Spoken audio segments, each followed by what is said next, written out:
Welcome back. So I'm getting ready to go dive with Jake in the morning, and since I don't feel like doing this when I get up, I'm gonna do it right now while it's easy and still light out.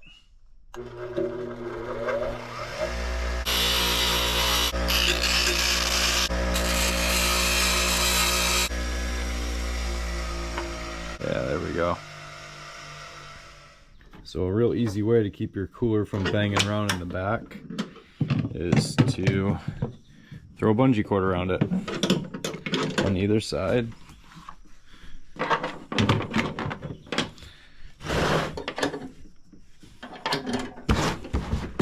It can't go very far. And so it begins. Yes. Good morning, brother. What's up, man? Oh yeah, buddy. That's a bag of prawns. Yeah. Tahitian invasive prawns out of the river. Gonna eat them. Yeah. Okay, getting pretty stoked. It's starting to clear up.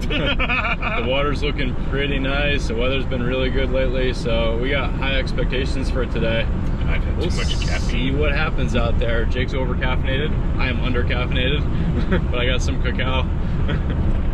Yeah, we're feeling good about today. Let's see what happens. Beautiful day. All right, we're ready. Jake and I just finished our yoga practice and our breathing, so we're gonna get. Just kidding.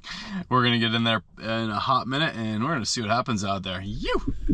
So here, just a couple minutes after jumping in, I ran into this school of akule, so I decided to throw my flasher for fun and see what happens.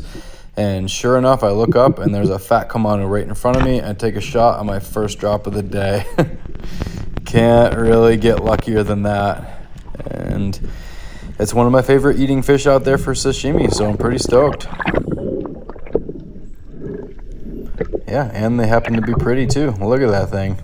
Beautiful. Great start to today. And that was just so fun. I decided to see what would happen if I went all the way to the bottom, which is in the 60s or so. So I chased my flasher down here just to see what happens, and I dive into this ball of bait fish. And it's pretty cool laying in the sand and having these fish all around you. So no matter what happens down here, I'm gonna have a pretty good time and enjoy the scenery. I already got my fish, so I'm nice and relaxed. I got no pressure for today. I'm just out here and enjoying myself and hanging out with Jake for the day. Look how cool that is. It's just so overwhelming being surrounded in that much life. What an experience. So I'm going to throw out a few grunts to see if any of the predatory fish come in, and all these little scad akule are running underneath me, running into me. I'm trying to find cover. It's pretty cool. They run right into you. But I'm going to take anything bigger than them that comes in, but no luck this time. I'm just trying to set Jake up so he can get one too, and I head for the surface to recover. And after Jake comes up and doesn't have any luck, I go down for another dive, and I didn't make it very far down, and a few of them came in on me, and I thought maybe I can get another one to come in, but they're definitely wise to it now, and they are not playing my games, so they keep their distance and don't come in. But I'm going to flash the flasher, try to stay calm, planed out, and throw a bunch of grunts. Sometimes I just keep grunting until they come in, and oftentimes it works, but it doesn't this time. But they hang around, and I'm going to give Jake a shot. Throw your spoon. They're right there.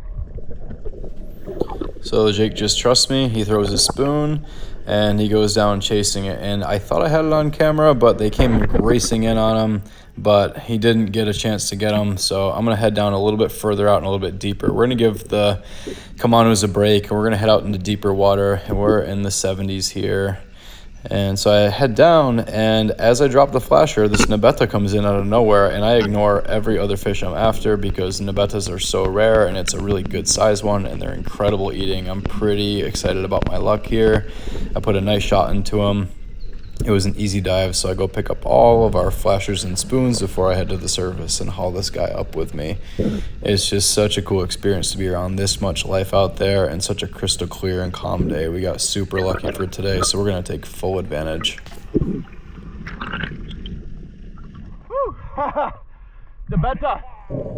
So these guys typically live much deeper, and bottom fishing is usually the way to get these, but occasionally they do come into the shallows, so lucky me. Look at that guy. He's a big one too.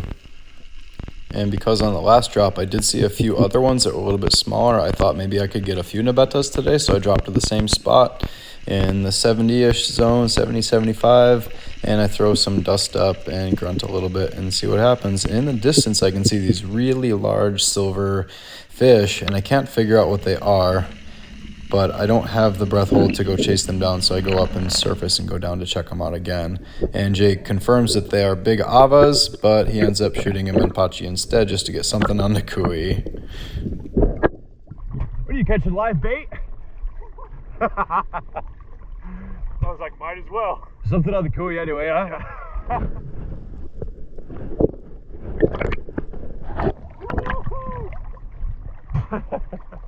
Hilarious. So I'm already doing pretty well for today. I'm pretty stoked. We're just out here seeing what's around us, get Jake some more fish too, and find a different location as we're moving on. And this pile of coral and structure is just holding so much life. I wanted to see if something else would come in on this, but nothing really worth shooting, but definitely worth hanging out, checking it out, chilling with all this life, take a look around, get some good footage, and head back up so we can move locations again. So we're feeling really good at this depth today in that 70, 75 foot zone. So we're just going to keep moving locations down the coast and stay at this depth, check out new structures, see what the fish are doing out there, and see if we can get some more variety coming in.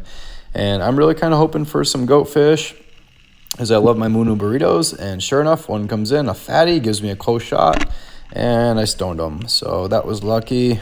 Pretty stoked about that. I'm going to bring him up with me on a relatively easy dive. And Munus are always a welcome addition to my kui any day of the week. Pretty stoked. Yassa.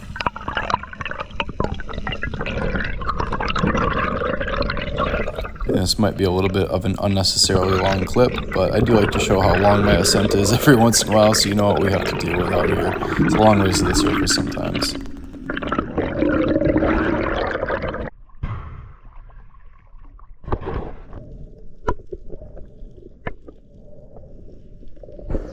So now we have traveled down the coast quite a bit. We're pretty far out now, and we've been hitting depth the whole time. We've done a bunch of drops.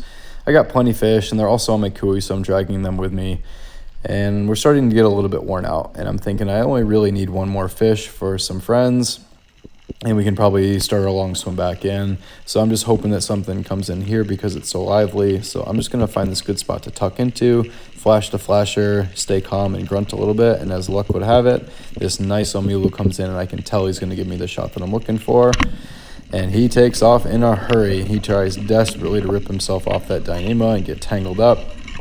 But I'm sorry, buddy, I'm not going to let that happen. I don't want to come back down for you, so I'm going to untangle you from the coral head now, keep the flopper from getting stuck on the reef, and I'm going to take you up with me, and you can fight all you want, but it's too late, my man.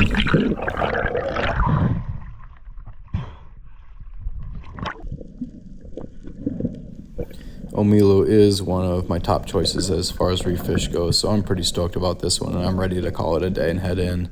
Beautiful fish.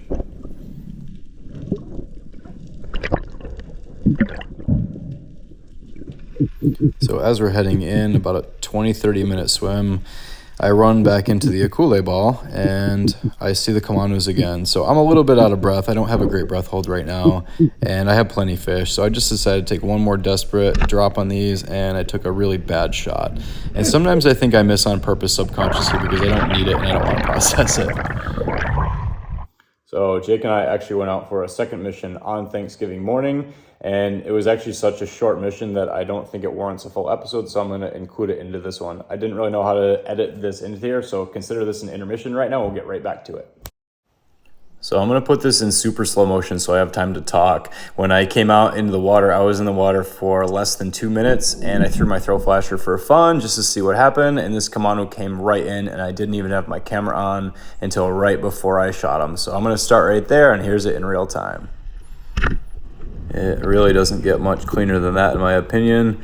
I already got a fat kamanu on the line, and we were joking about how we were just going to meet up early on Thanksgiving morning, pop in, hopefully grab one fatty each, and save our energy and call it a day. So It worked out better than we even hoped. I can't believe this is happening, and Jake hasn't even caught up to me yet. He has no idea that I already have a kamanu landed as he's swimming out to catch up to where I'm at. So now I'm going to try to get him one. And so we set him up. He drops his spoon to track them in. He hits all the way to the bottom. He throws some sand and comes back up, and as he planes out, one comes in. I turn my camera on, and he takes a really long shot and puts a good shaft into him. And he's about 55 feet down, so I can tell that it's not the cleanest shot. And just to make sure that he lands it and doesn't lose it, I'm going to go take a duck dive down, sprint there as quick as I can, and I'm going to try to put a backup shot into it if it needs it. And as I get closer, it might not need it, but I'm not going to take a chance, and I'm going to get a hold of this guy and put a shot right through his face for him so I don't damage any more meat and make sure we land this guy. So right through the mouth, it's a really good backup shot. Pretty happy about that. And now I'm going to try to keep the lines from getting tangled so we don't have any problems. So I'll really gently pull myself in and keep clear of the lines the best I can, get underneath this one and get rid of that tangle before it becomes a problem. And I surface just fine. And me and Jake deal with all these lines, and we're pretty stoked. This is what we came out here to do today. Grab one fat fish each, save our energy, and go set up for Thanksgiving today after we get some sun on the beach. Yassa. Yeah, done. Nice, dude. Thank you. That was fun. That was a long shot. That was a really long shot. Yeah, it was. Well done. That was a fatty. Yeah, dude. It's a good one. Mission accomplished, dog. What's up? Do we call it a day or do we stay out? I don't know, dude. Let's go catch that yoga class. And while we certainly don't need any more fish right now, we already spent the energy to get out here, and it's just so much fun and it's so clear and calm. I have to take another drop down just to see what happens. And sure, if a fat fish came in, I'd probably grab it, but I'm not here to hunt. I just want to hang out with this Akule ball and just get some scenery and enjoy the rest of my day before we head in, because we got a long day ahead of us and it should be pretty fun. But I'm just trying to relax a little bit and chill out with my ocean friends before we head in. All right, we'll call it a day. We got everything we need. Yeah, I mean, got what we came here for. Kind of mission accomplished, dude. That's it. All right, let's not be greedy. Let's get out of here. Get these on ice. Get these on ice. All right.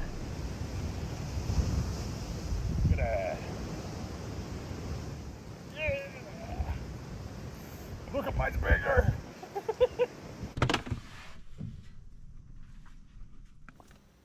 And I know I've talked about this before, but I see the cleanup after diving as therapy. It really doesn't bother me. I really don't mind doing it. Yeah, sometimes a little bit tired, and I might save it for the next morning on a rare occasion, but we're pretty stoked about today.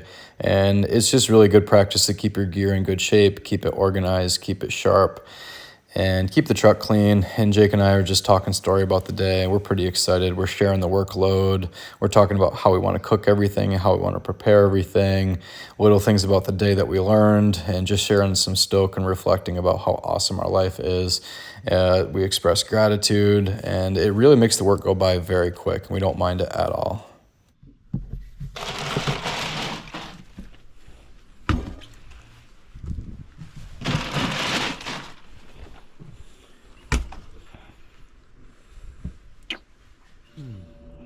Oh, check out that nabeta. Look at those teeth. Mean. Beautiful fins.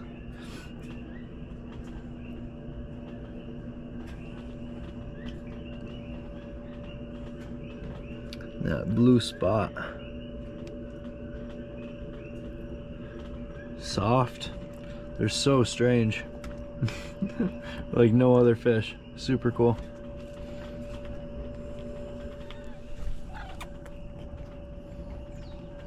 Oh, good girl. Wow.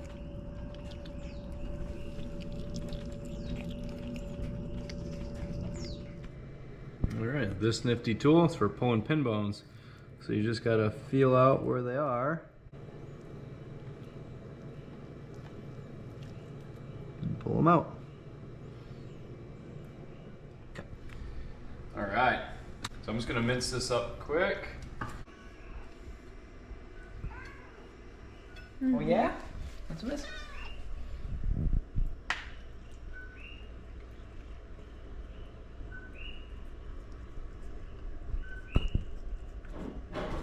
I'm just gonna make a little bit of beer batter. So I'll take a beer, any kind. And we're just gonna use cornstarch this time. It works pretty well. Whip that together. I'm just gonna finish pat drying the skins. So nabeta is really different. It lives really deep usually, but sometimes they'll come up in the shallows. This was shot at just over 70 feet. And they're pretty rare. It's only the second one I ever shot. But the skins are really soft. The scales are really soft and easy to chew and eat. So if we just deep fry that whole thing, they come out really good. So we're gonna batter this whole thing. Just let those sit in there. And we'll deep fry those and we'll put that over the minced poke. Right, so I got that fry oil heated up, some avocado oil. It's nice and hot. And we're just gonna send these on in.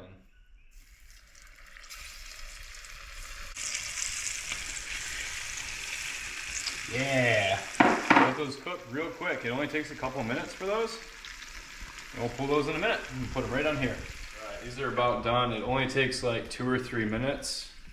And we'll shut that off. And we're gonna pull these guys and put them on the paper towels to cool. You can see all those scales curl up and they get really crunchy. They're really nice. Just whipped up a little bit of wasabi. I'm gonna add some shoyu to that. Okay. A little touch of toasted sesame. Plenty. Take all this beautiful nabeta all minced up. I'm gonna throw it over the top of one and put the other one right on top of it. I'm gonna pour this loveliness all over that.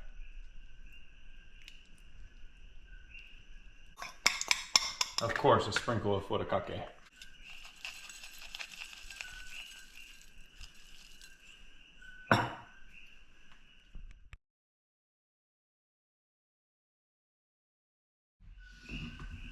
Okay, very excited about this one. So I kind of borrowed this recipe from Sakana Syndicate. I've done it before. This is my second nabeta I shot. And a long time ago, I saw those guys get a nabeta and they did this. They did a much better job at it than I did, but this is my rendition. It was simpler. So we're gonna see how this goes. This is her first time having nabeta. We're gonna eat it like a cracker. So we're just gonna scoop some onto here. Yeah. Something like that. There you go. Oh yeah. Crunchy, right? Very good. So good. Awesome. Megan approves.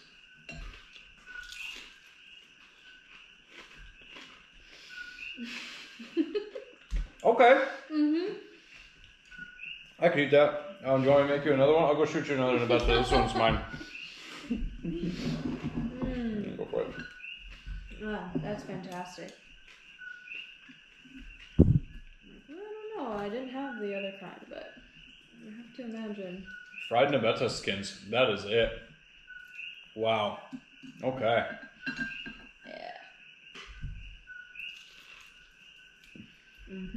It's got just the right balance, right? The texture's what makes that. The flavors are fantastic. That fish is so good. But it's the textures. Yes, please.